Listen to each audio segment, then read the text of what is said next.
Pei Aleph Amud Beis. We're starting from the end, the last few words of Pei Aleph Amud Aleph. We're still discussing the pebbles they would take for the bathroom.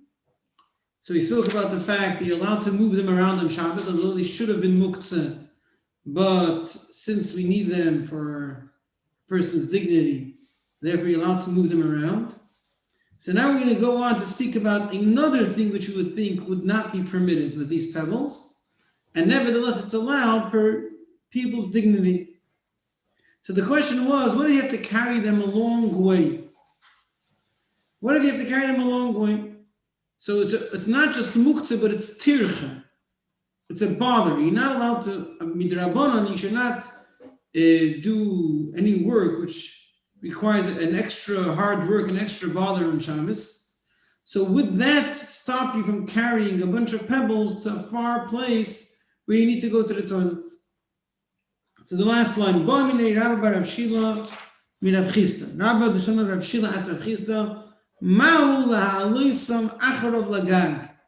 Are you allowed to carry these pebbles up to the roof? Let's say you have a pot there on the roof, and that's your private place that you go, and you don't have any pebbles over there, so you're carrying it from the floor to the roof. It's a long way, and therefore it's a lot of hard work. Are you allowed to do that on Shabbos?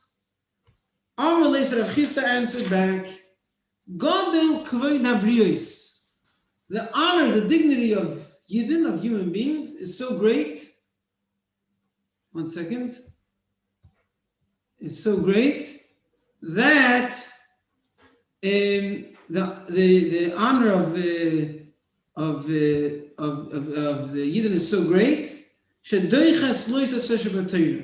We can see that the Torah or Chachamim have received the Kabbalah that sometimes by certain mitzvahs loisasa you push it off for the honor of people. Which loisasa is this? It says if you have a lost object, you're not allowed to close your eyes. You're not allowed to pretend you didn't see it. However, if you're an old man and it's not respectful for you to carry that lost object, you don't have to. Although the Torah says, do not be salam to me, you think you will close your eyes? No, you should not do that. But we learn from this pasuk, vi salam to me, sometimes you may close your eyes if it's not for your dignity. You're an old man. So we see that the Torah pushes away things that usually would be a loisasa for the covet of people. So here as well, although carrying things on Shabbos or heavy things on Shabbos is an Isur D'Rabbanan, and every Isur D'Rabbanan is really an Isur D'Oraisa. Because the Torah says, Lo yisasur, you may not disregard what Chachamim say. So since really it's an Isur D'Oraisa, therefore it should be a very strict thing. But nevertheless, since it affects a person's dignity, and his only place that he can go to the toilet is on the roof, and he must take the pebbles with him, and otherwise it'll be disrespectful for him. So he's allowed to do this extra bother on Shabbos in order to guard his dignity. Fine. Yosef Mereimar overheard, or he was in the yeshiva then, and he heard this discussion, and he sat down to Karmelan and repeated this whole story, this whole halacha that he heard from Rav Chisda to a later generation. Ravina asked a question. There's a brayso which says that there's other things where l'chayra is an issue of a human dignity, and nevertheless Chacham did not take away their yisurim. Where is that? It says like this. A piece of wood also is muktzah. If it's not designed for any specific use, it's not designed as a toothpick. It's just a random piece of wood, splinter of wood, it's muktzah. If it's edible for animals, it's not muktzah. Any animal food of typical animals is not muktzah. Now, if someone has something stuck between his teeth, and it's sticking out the way people could see it, it's in his front two teeth, it's right over here, and everyone who sees him sees what he ate for supper. It's not respectful. He didn't have a toothpick. He wanted to take a piece of wood and take it out. So there's a machlokes. Rabbi Lezer Eimer Noitel Adam Keisa Mishal Lefanov. A man may take a piece of wood, a splinter from in front of him, lachtzis b'yishinov, to pick between his teeth. The Chacham say, no, you're not allowed to. Only from the food box for the animals, where the animals eat from. So you take a piece of straw, that's fine, because it's edible for animals, it's animal food. But if just a piece of wood, you're not allowed to. So we see that although it's not respectful for the person to have that thing sticking out, he's not allowed to take muktzah. So Chacham did not push away their xeris for the respect of people. How could you say that they did? No. You cannot compare. When a person sits down to eat, he plans before, he sets the table, he puts the napkins, and he puts the toothpicks. Everything is set up before. When a person needs to go to the toilet, he can't always plan it before exactly when and how and where. And therefore, if you make too much restrictions, it might cause the lack of respect of a human being. However, if you tell a person that he has restrictions in the toothpicks, he'll prepare toothpicks because he prepares his meal. Says the Gemara, Hachi Hashto. Can you compare? Hasam there when we're talking about a toothpick. A person plans and sets up a meal. He should set things up before. Hachi here. He's saying, does a person plan where and when he can go to the toilet? He needs to go when he needs to go. And therefore, if you make restrictions what he can carry, it won't be very respectful for him. Fine. Okay. Next continuation to this.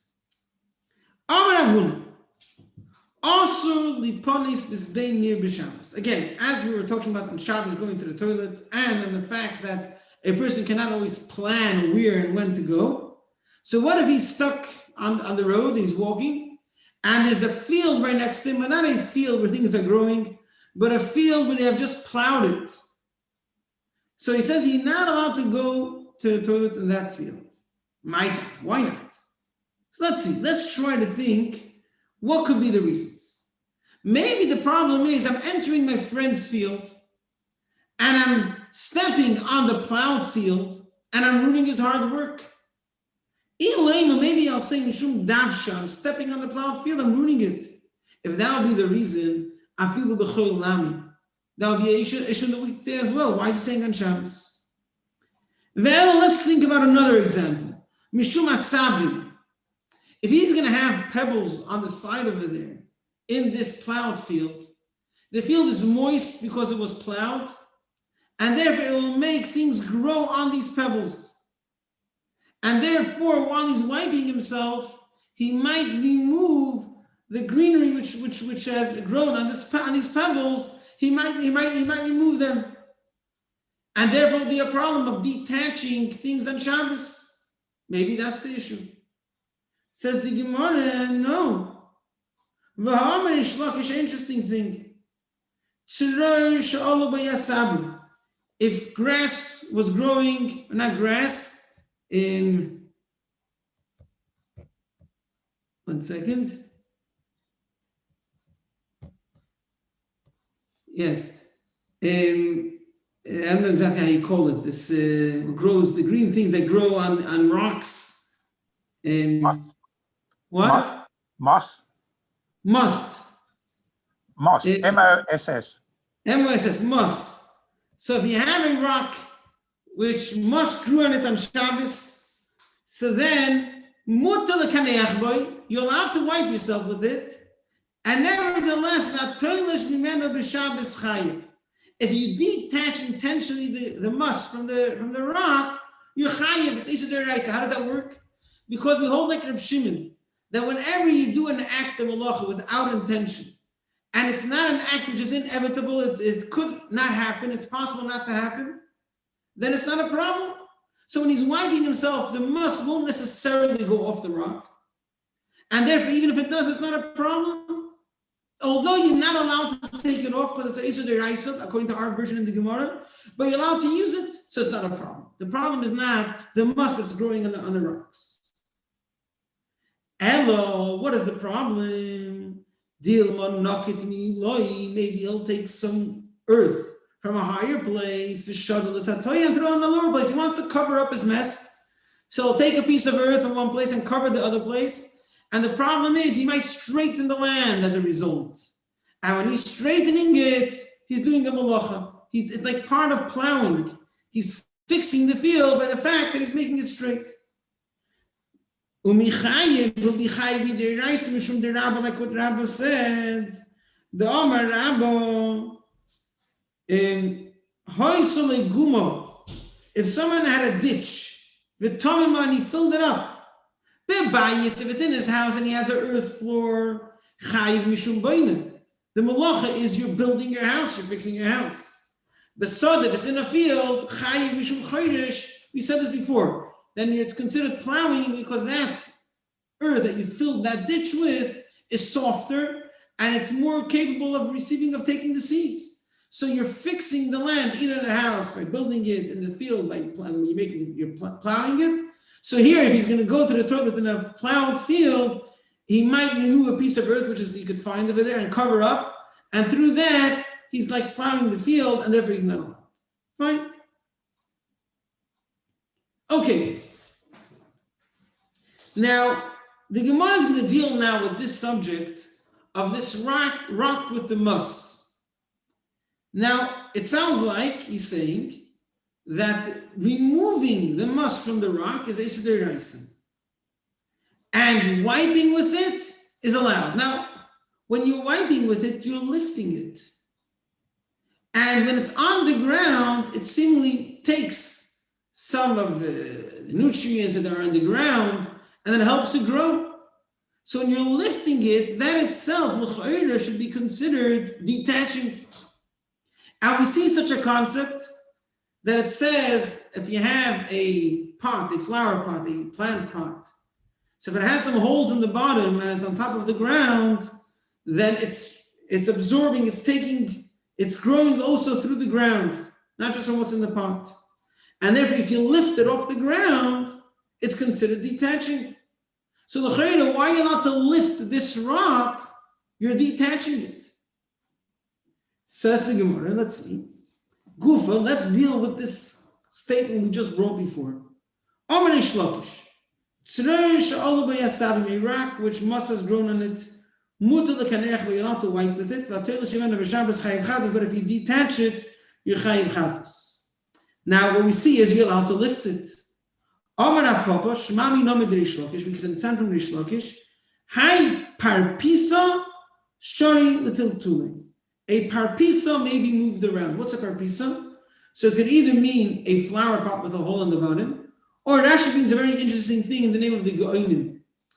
A minig which preceded, this seems like the minig of kaporis. But this is something which all the animal rights people would be happy with. The minig was they make pouches made out of lulav leaves, fill it with earth, and they would do that 20 or 15 days before Rosh Hashanah. And they would plant in those small pouches, they would plant for every child in the house a seed, either of beans or of other legumes. And it would start growing for a few days. And then at Rosh Hashanah, they would take for each child that pouch, and they would swing it around their head 7 times. And they would say, this zeh tachazeh, zeh chalifosi, zeh tmurasi. And then they would throw it into the river. That's what they would do. So that was called a parpisa. So it was earth which things were growing in it. Now, again, if it's closer to the ground, it seemingly absorbs on the ground. When you're lifting it, you're making it more distant, you're detaching it. But we see the Shlokish is not worried about that. So that means you're allowed to do it. Says the Gemara, Hai parpisa, this pouch, shari l'til tuli, you're allowed to move it around on Shabbos. Now, I guess it's not muktzah. Maybe they would move it around or use it or something. If it's a pot, I can understand. Because a plant pot, a flower pot, could be something which you move around in order to put it as a decoration in different places, so it's not muktzah. These pouches, maybe also they would play around with it before I don't know what they would, why it wouldn't be muktzah. But now we're focusing not on the muktzah part, but on the detaching part. It's not a problem of detaching, but it says shari, so obviously it's not showing muktzah as well. Fine. So you're allowed to move it around. Masked blood of Kano. Who says? Who says you're allowed to? Maybe it is a problem. Maybe you're not allowed to move anything which can absorb from the ground. However, im amru l'tzoyrech yemru shaloi l'tzoyrech. Here they allow you to move the rock because you need it. Kavod abriyos. But if there's no kavod abriyos, who says they'll allow you? Okay. Let's read a bit and then we'll try to figure this thing out. Amar Rabbi says, Rabbi, parpisa, this parpisa, since we mentioned it, let me say something about it. Let me say some halacha about it. If it was lying directly on the ground, you say this, you lifted it and you put it on top of pegs, so it's distant from the ground. You're detaching it. You say this, if it was on pegs, you put it on the ground, you're planting it. Now, let's try to figure this out. The way we have the version in the Gemara, it seems very interesting because on one hand you're saying that removing it from the ground, you're chayiv. It sounds like Isha Deiraisa. To take off the moss from the rock is Isha Deiraisa. And then you tell me that for Kavod Abriyos, for Tzoyrech, you're allowed to do an Isha Deiraisa? No one ever said such a thing. How does that fit? So Rashi learns in the Gemara, he has a bit of a different version when it says earlier that if you remove the moss, chayiv chatos, Rashi takes away the word chatos, such as chayiv. And Rashi says that sometimes when it's, although usually the rule is chayiv means the iraisa, there are exceptions to the rule. Sometimes when it says chayiv, it means it's also midrabanan and it deserves petch, called makas mardus. They would whip sometimes for doing a isur derabanan. So sometimes when it says chayiv, it means the isur derabanan.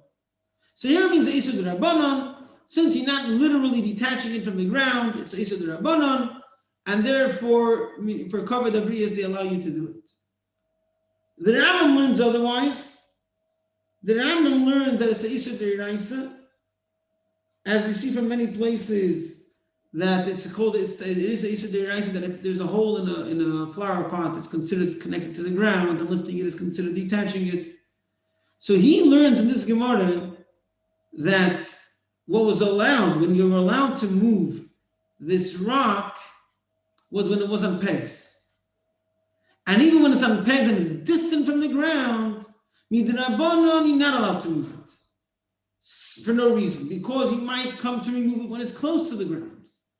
However, the Tzoyrech or Kavod Abriyos, they allowed you to use this rock when it wasn't close to the ground. So when Reish Lakish says that you're chayiv chadas, it means when it's on the ground, and you're allowed to wipe with it when it's not on the ground.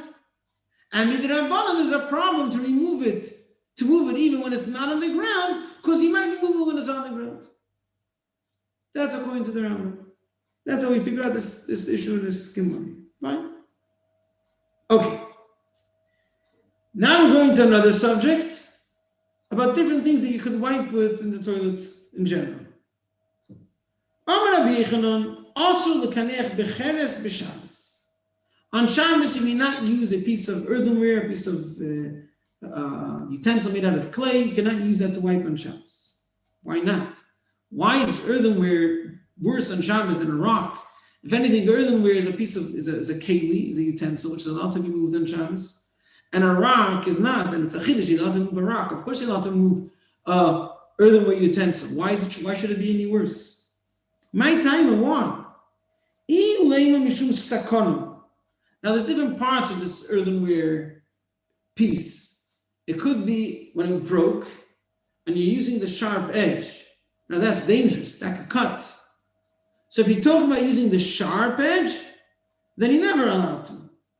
Even not in the weekdays. So what are you going to tell me? You're going to tell me we're not talking about the sharp edge. We're talking about, let's say, a smoother edge. But nevertheless, as we'll see soon, whenever you use clay earthenware for such things, it gives power for magicians, for people that practice magic. They somehow can have some control. And therefore, you should not use earthenware. if that's the case, I feel the same thing, it shouldn't be even used in the weekdays. Maybe you're going to tell me, even if you're using the smooth part of earthenware, it wasn't like today's china that's covered with, that's made smooth on the top. Soon Rabbi will explain to us how exactly it's made. But the Vaila, yeah, then it was bumpy. It was bumpy. And therefore you might detach the here. You might detach the here. You might detach the here. That's the problem, maybe. If that's the case, it's not necessarily going to happen, and you have no intention to do it, and therefore, why shouldn't you be able to do it? So we don't understand why Rabbi Yochanan said that on Shabbos you cannot use earthenware to wipe yourself. Why? All the people in Yeshiva were getting heated up. It was after already Rabbi Yochanan passed away, or it was in Bavel, and it was getting heated up. I said, what does Rabbi Yochanan say? God up Rav Nosson Bar Yishai, he said, 1 second. Gavra Rabba Omar Milsa, a great man said something. Name of a time. We have to find the explanation. If someone like Rabbi Yochanan said something, there has to be an explanation. Let's find it.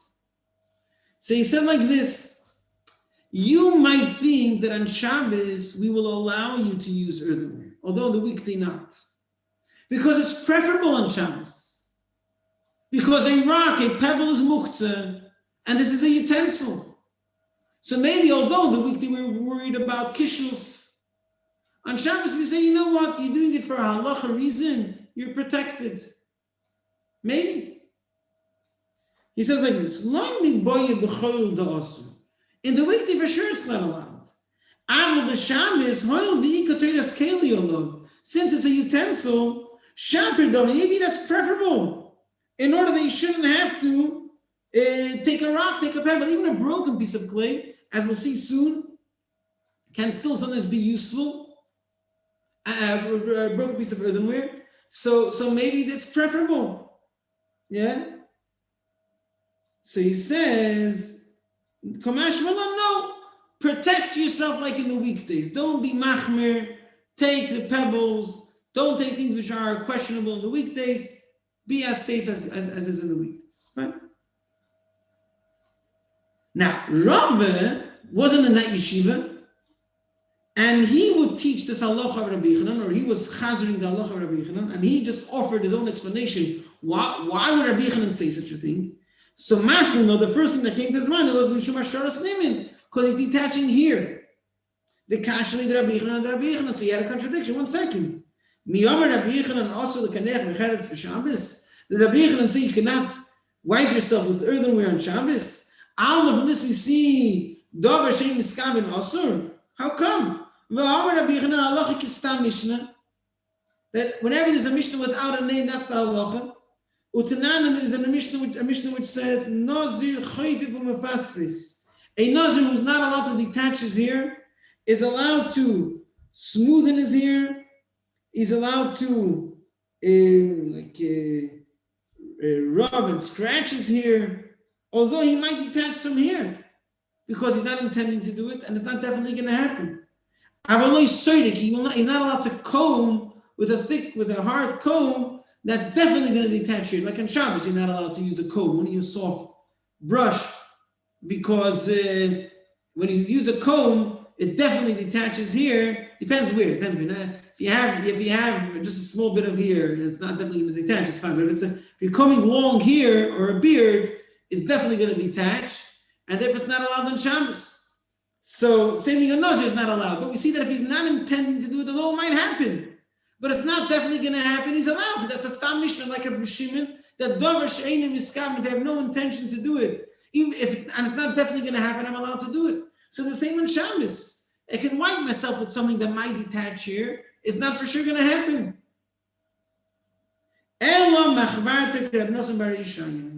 So it's clear that we have to follow Rav Nosson Bar Yishai's explanation. We cannot accept Rabba's explanation because that will contradict what Rabbi Yochanan said elsewhere. It's not because of the hair, it's because of kishuf, that you would think that on Shabbos you shouldn't worry about it because it's preferable halachically. He says no. Keep yourself safe even on Shabbos. What's his kishuv business? Mike Shofim. Where do we see that it's a problem for kishuv to use earthenware? Ki Rav Chisda v'Rav Baravuna v'Kozli ba'arba. Rav Chisda and Rav Baravuna were traveling in a ship. Amru Haimatu Nisa came, a very respected lady, came onto the ship, and he said, can I please sit next to you? They didn't let her sit. It doesn't sound like because it's sneeze. It sounds like what they were. We'll see soon. There's reason to protect themselves from all these respected people. They weren't necessarily respected in their behavior. And I guess, or maybe it actually was for sneeze. They didn't let her sit next to them. And she was mad, and she used her powers. She revealed her true self. So she said a word, and asad to the arbo. The ship got stuck. It couldn't move. She practiced magic, and she made the ship stuck. They said something, and they released the ship. Now the Rashi here says that he said a holy name or a pure name, I guess like a lachash. We said before, like in between. It's not from Klippa, it's not from Kedush, just like in between, it's Tara. Or Rashi, another place says, no, they knew Kishuv, because the Chacham had to know Kishuv in order to judge people that did Kishuv. And it says that in this case, to save themselves, they were allowed to practice it, they were allowed to do it. They're not allowed to use it in general, but to save themselves, they're allowed to. It's not a Vidazor of Kishuv, it's a Isser just a Loisasa, and not a Loisasa, it's Chiyuv Misa. But it's not a Yehorid Bal Yaver, so I guess in order to save themselves from her, they're allowed to use it. That's what Rashi says in another place. Either way, let's follow Rashi over here. They said a pure name. So she saw that she cannot overpower them with her powers. She told them, my Abid, what could I do to you guys? I cannot overpower you. I see right away, you never wiped with earthenware. You never killed lice on your clothes. You never pulled out yarka, a vegetable, and ate it, mikisha, from a bundle, the asar that a gardener had put together. If you pull out a vegetable from a bundle which the gardener has put together and you eat it, that allows people with kishuv to have power on you. If you untie the bundle first and then you take it and eat it, then they have no power. So since you never did these three things which allow magicians to have power on you, so we didn't succeed. So from here we see that to wipe with earthenware gives power for magicians, and therefore you should not do it. Even on Shabbos, prefer to use the pebbles. So to summarize, we spoke about carrying pebbles for a long distance, which is a lot of, is a big, a big bother. And usually you don't allow people to do a big bother on Shabbos. So but here for Korf we allow it because the Torah took away a loisas of not closing your eyes from a lost object in order to give respect to a person. So definitely here they take away a Yisur D'Rabbanan, which is also Yisur D'Oraisa. You're not allowed to disobey D'Rabbanan, loisaser, but they took it away for the Chabad of people. Then we spoke about, so then we said that there's another example of Chabad Abriyas, to pick your teeth. And there Chacham said you're not allowed to use a muktzah piece of wood. Why? Because picking your teeth you should have planned before. Going to the toilet they can't plan. So the truth is, Rashi says, in his days, they would live in Europe in one-story houses, and they would have an outhouse. So the Chayra didn't have where to go to the toilet. Like, why is it such a big deal that you have to allow them to do so many things? He says, but in the times of the Gemara, they didn't have enough houses. It was overcrowded, I guess, in Babel, wherever it was. And they had to live on a second floor. They couldn't live on ground floors. And therefore, they didn't have any toilets up there. And they didn't all have, I guess they didn't want to shear out in the garden to have an outhouse for this guy and for that guy. So they had to sometimes look for a different place in order to go to the toilet. And therefore you have to make it very available to be able to take whatever they need immediately without any delay. Right? Then we spoke about going into a plowed field. You're not allowed to go on Shabbos. Why? Because it's not because that you might find some moss on the rocks. because you're allowed to wipe with it. You have no intention to remove that moss, and if it happens, it happens. You have no intention. The problem is you might take a piece of earth and cover your hole or cover your mess, and that's a problem of smoothing the land on Shabbos, which is considered plowing because it makes the field easier to plant the seeds of it. Then we spoke about what about these things that are not connected to the ground, either a pot with a hole or these special pouches. Are you allowed to remove them from the ground? So we understand the Gemara here. So it says it's chayiv, but you're allowed to move it. What's going on? So we said that the tzorich you're allowed to move it, but stamazur you're not allowed to move it. So Rashi says a chayiv means the rabbanon. It's a issue the rabbanon because it's not literally part of the ground, and therefore for covered debris you're allowed to move it. According to the Rambam, we're talking about this distant from the ground, and then you're allowed to move it for covered debris and not stamazur. But if it's on the ground, it's a problem there, Rashi. Then we spoke about wiping with earthenware. Rabbi Yechon says you're not allowed to on Shabbos. On the weekdays also not.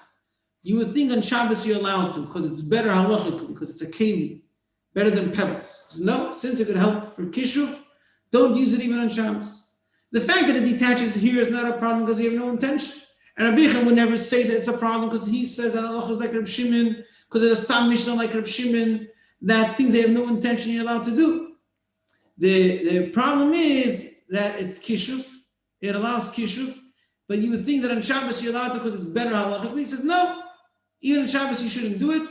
And there was a story of this lady that practiced magic they were saved because they never wiped themselves with clay, with earthenware, and a few other things. They didn't kill lice in the clothes. They didn't pull out a vegetable from a bundle. They untied the bundle, and that's how she had no power over them.